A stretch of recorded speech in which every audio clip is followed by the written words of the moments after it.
Good evening and welcome to the Copper Bullet, your news source for everything in and around the southeast community of Copperfield. I'm your host Matt, thanks for joining me again. It's Monday, March 9th, and here's your news. Let's hop into our lead story tonight. Buckle up and grab your razors, because it's a hairy one. This one dealt with some local wildlife. Copperfield member Katie posted some great candid stills of a local rabbit living in the area, stating, "This cutie has been hanging out in front of the houses on Copper Pond Street for the last half hour. He lets me get pretty close, but not close enough to pick him up. Hope he finds his way back home." After an extensive conversation locating the rabbit, another local beauty, Kevin, managed to actually catch the rabbit that he had been tracking for weeks. He had mentioned that the rabbit was going to be given to a family he knew that would take it in. This is where things got interesting. Shannon thought it was a great move and reported the following to the Copper Bullet. "I nominate Kevin for your next installment of the Copper Heart of the Week." It turned out that not everyone was such a fan. Local member Kai Lin wrote in, "Am I reading this wrong? Why are you keeping the rabbit when it could be someone's?" Kevin wrote, "Kai Lin, yes, you are reading this wrong. This rabbit has been posted twice this past month or so, and no one has spoken for her. Also, it was posted on YYC Pet Recovery, and no one came forward."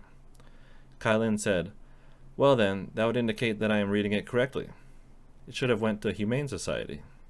Kevin said, "No. I took one in last year to the Humane Society and accepted it. They are no longer accepting unless they are injured. How about you get off my back?" After Kevin's back got a chill again, he added, "Kai Lin, rabbits do not get out on their own. It is idiots that decide an animal is too much, hindrance on other pets they may have or cannot afford food and litter. They could be responsible and surrender the pet. Let a domestic rabbit fend for itself in negative 25-degree weather is inhumane and disgusting." Kai Lin wrote, "I understand what you're doing and high-five your efforts. However, if my pet missing, I'd hope it would get taken to the Humane Society and not given to someone else because you assume, quote-unquote, it didn't get out on its own." Kevin stated, "The Humane Society is not accepting any rabbits." Kai Lin wrote, "Well then, you take it to a vet clinic and go from there." Kevin said, "Kai Lin, thanks tips."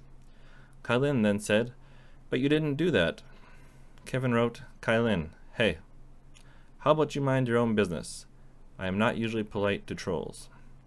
Kai Lin said, "It's not to be rude, it's literally that this rabbit could have a home." Kevin said, "And I tried. Been posted all over, and if someone is missing their rabbit, it would have been posted on YYC Pet Recovery. I gave this rabbit a second chance at being cared for and don't appreciate your smug advice.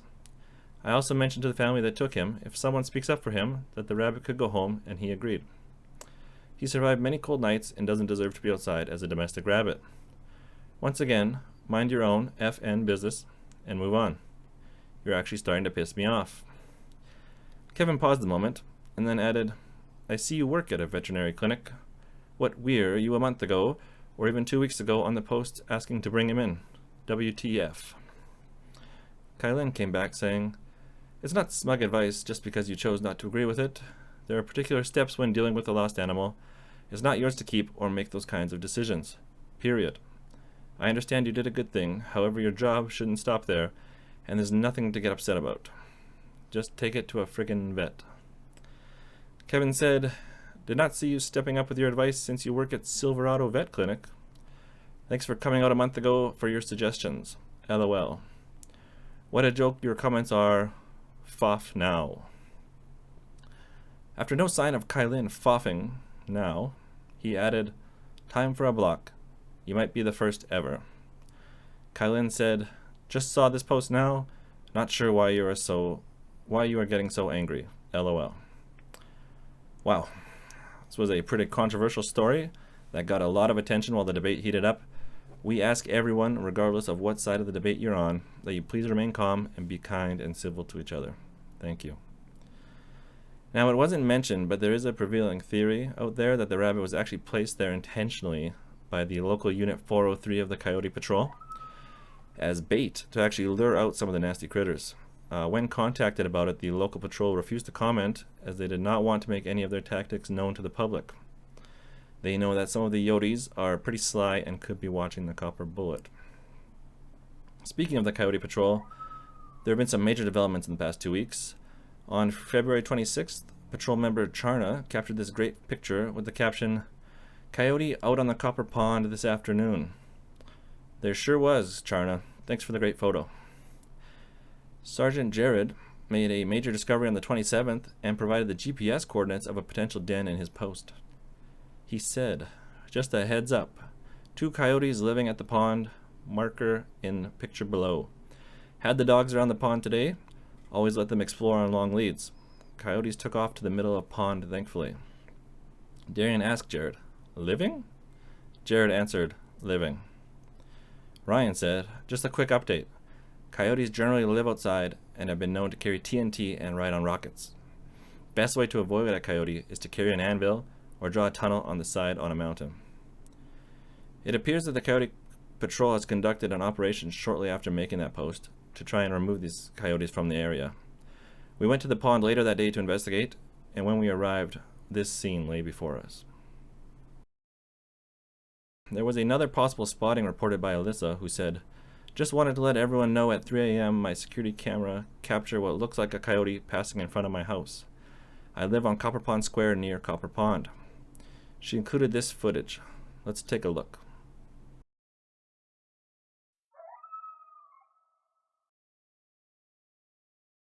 That is absolutely chilling. Our visual team managed to do an enhancement on the video to confirm if it was indeed a coyote. Here's what it revealed. It looks as though it's not a coyote and actually a pet dog that got out and was roaming the streets that night.